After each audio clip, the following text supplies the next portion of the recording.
Hello বন্ধুরা, লক্ষ্মীছাবি ধারাবাহিকের আগামী পর্বে আমরা দেখতে পাবো যে ঝাঁপি বিথিকে বলে তুই কিছু একটা বললি। তখন নীরুদা চিলে ঘরে যায়। বিথি তো খুব ভয় পেয়ে যায়। বিথি মিথ্যে কথা বলে। হঠাৎ নীলু দাদার বাবার দীপদের বাড়িতে আসে। তারপর চুন্নির বাবার সঙ্গে অনেক কথা কাটাকাটি হয়। রনিত মনে মনে ভাবছে, এটাই তো চেয়েছিলাম আমি। ঝাঁপি চুন্নি বলে তুই কেন মুখ বুঝে থাকবি।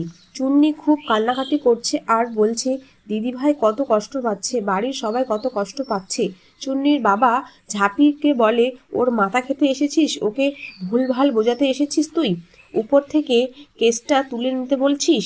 রনিতের উকিল জসের কাছে নীলুর নামে মিথ্যে বয়ান দিচ্ছে। জস চুন্নিকে বলে আপনি কি আপনার জামাইবাবুকে বিরুদ্ধে বয়ান দিতে চান। চুন্নি অনেক কিছু ভাবে খুব কনফিউজ হয়ে যায়। রনিতের উকিল বলে ওকে অনেক আগেই টর্চার করেছে। নীলু জসকে বলে এই কাজ আমি করিনি। ঝাঁপি দ্বীপকে বলে আমরা সেখানে উপস্থিত ছিলাম 16 জন, হয়ে গেলাম 17 জন কি করে। কোর্টে গিয়ে ঝাঁপি বয়ান দেয় পার্টিতে আমরা ছিলাম মোট 16 জন, হয়ে গেলাম 17 জন কি করে। জস বলে হ্যাঁ আমি তো তাই দেখতে পাচ্ছি, এখানে তো 17 জনে আছে।